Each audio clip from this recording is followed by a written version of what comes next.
Assalamualaikum warahmatullahi wabarakatuh. Kami dari kelompok 4, di sini kami akan menjelaskan materi tentang teori konsumsi. Kami beranggotakan 6 orang. Saya Desi Wiswiawati. Saya Hana Hoirunisa.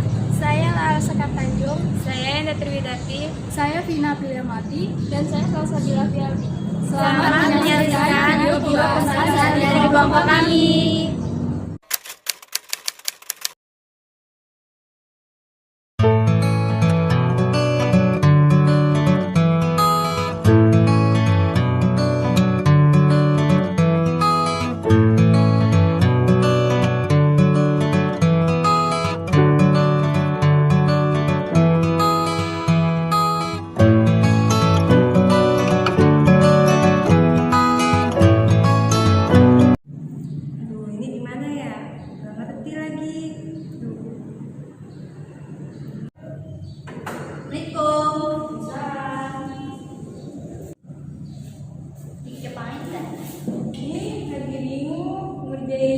Materi ekonomi makro Tentang apa?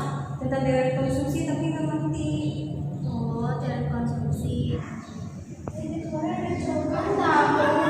Lebih banyak kau pokoknya. Kau di BSD. Besok kita ninja. Boleh sih boleh sih. Coba jalan. Ini Enda lagi ngebahas tentang teori konsumsi. Oh, teori konsumsi. Itu kan yang tadi kita bahas di bawah. Iya. Ini jelas juga. Boleh. Oke.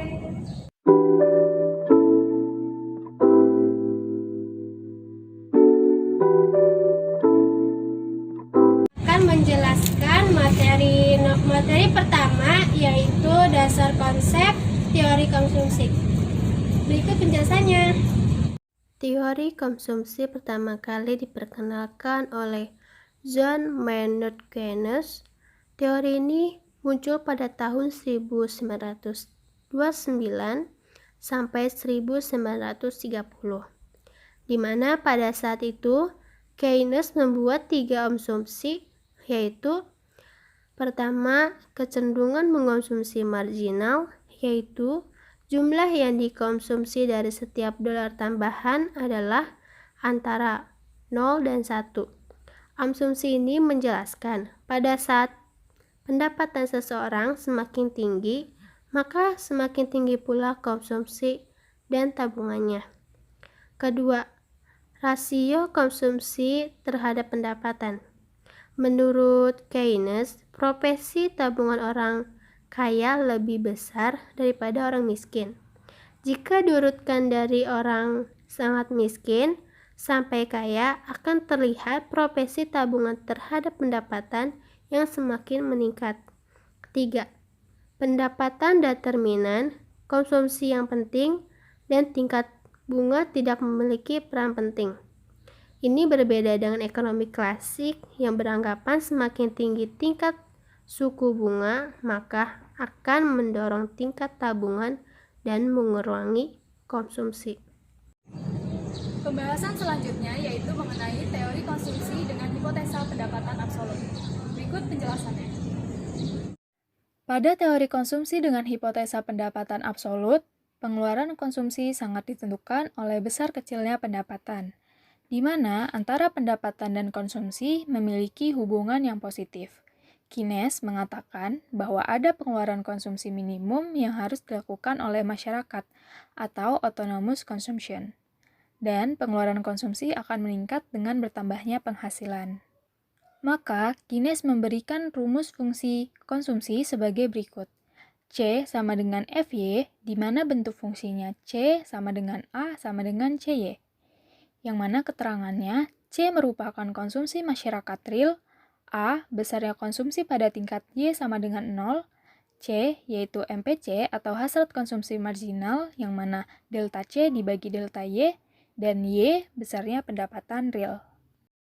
Nah, selanjutnya teori yang akan dibahas yaitu teori konsumsi dengan hipotesa siklus hidup. Berikut penjelasannya.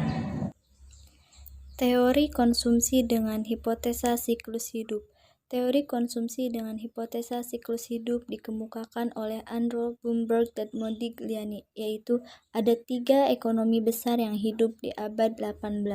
Menurut teori ini, faktor sosial ekonomi seseorang sangat mempengaruhi pola konsumsi orang tersebut. Pola konsumsi seseorang dapat dibagi menjadi 3, yaitu pertama, seseorang berumur 0 tahun hingga berusia tertentu, di mana orang tersebut dapat menghasilkan pendapatan sendiri. Kedua, seseorang berusia kerja atau dapat menghasilkan pendapatan sendiri, hingga ia tepat pada saat berusia tidak bisa bekerja lagi. Yang ketiga, seseorang pada usia tua, di mana orang tersebut tidak mampu lagi menghasilkan pendapatan sendiri. Untuk pembahasan selanjutnya yaitu mengenai teori konsumsi dengan hipotesa pendapatan relatif. Berikut penjelasannya. Pada teori konsumsi dengan hipotesa pendapatan relatif ini dikemukakan oleh James Dusenberry. Menurut hipotesa ini, pengeluaran konsumsi dipengaruhi oleh besarnya pendapatan tertinggi yang pernah dicapai. Apabila terjadi kenaikan pendapatan, maka pengeluaran konsumsi akan cenderung meningkat dengan proporsi tertentu. Sedangkan apabila pendapatan turun, maka pengeluaran konsumsi juga turun, akan tetapi proporsinya lebih kecil daripada proporsi kenaikan pengeluaran konsumsi akibat kenaikan pendapatan. Kemudian, faktor lain yang dapat mempengaruhi pengeluaran konsumsi masyarakat adalah pengeluaran konsumsi yang dilakukan oleh masyarakat lingkungannya. Selanjutnya, saya akan menjelaskan materi konsumsi dengan hipotesa pendapatan permanen. Berikut penjelasannya. Teori konsumsi dengan hipotesa pendapatan permanen. Teori konsumsi dengan hipotesa pendapatan permanen dikemukakan oleh M. Friedman. Menurut teori ini, pendapatan masyarakat dapat dibagi menjadi 2 bagian. Yang pertama, pendapatan permanen atau permanent income, pendapatan yang selalu diterima pada setiap periode tertentu. Yang kedua, pendapatan sementara, transitory income, tambahan atau pengurangan pendapatan yang tidak diperkirakan atau tidak diharapkan. Pada teori ini, pengeluaran seseorang dipengaruhi oleh pendapatan permanen secara proporsional. Kemudian, pengeluaran konsumsi akan bertambah apabila terjadi penambahan pendapatan akibat dari adanya pendapatan sementara yang bernilai positif. Dan pengeluaran konsumsi akan berkurang apabila terjadi pengurangan pendapatan akibat adanya pendapatan sementara yang bernilai negatif. Berikutnya, saya akan menjelaskan mengenai faktor-faktor yang mempengaruhi konsumsi. Berikut pembahasannya. Faktor-faktor yang mempengaruhi konsumsi. Menurut Sobri, pengeluaran konsumsi masyarakat tidak semata-mata ditentukan oleh besar pendapatan yang diperoleh. Tetapi ada faktor yang mempengaruhi konsumsi, antara lain 1. Distribusi penghasilan. Dalam pembagian pendapatan nasional, orang-orang dapat dibagi dalam 2 golongan, yaitu orang yang berpendapatan tinggi dan orang yang berpendapatan rendah. Kemudian yang kedua, tingkat penghasilan tinggi. Pengeluaran konsumsi suatu masyarakat tidak mudah berkurang meskipun pendapatan masyarakat itu berkurang. Yang ketiga, penghasilan yang mungkin akan diterima. Besar penghasilan yang mungkin akan diterima di masa-masa mendatang, seberapa besar pun akan berpengaruh pada besarnya konsumsi pada masa sekarang. Makin besar income seseorang, makin besar pula pengeluaran konsumsinya. Yang keempat, barang-barang yang tahan lama di masyarakat. Pengaruh barang tahan lama di masyarakat yaitu bisa menambah pengeluaran konsumsi dan mengurangi pengeluaran untuk konsumsi. Yang kelima, kebijaksanaan finansial dan marketing dari perusahaan.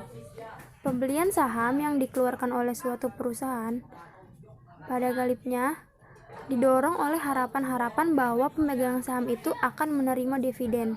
Besar dividen yang diterima oleh seseorang pemegang saham bergantung pada kebijaksanaan finansial tiap-tiap perusahaan. Yang keenam, sikap masyarakat terhadap kehematan. Makin hemat suatu masyarakat, makin rendah MPC-nya. Asuransi jiwa, tabungan-tabungan dalam perusahaan mengakibatkan menurunnya fungsi konsumsi. Yang ketujuh, jumlah penduduk.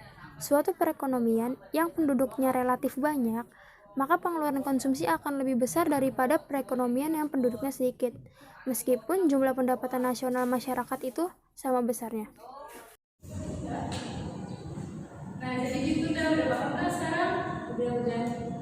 Jadi teori konsumsi itu teori tentang bagaimana manusia memuaskan kebutuhannya dengan pembelian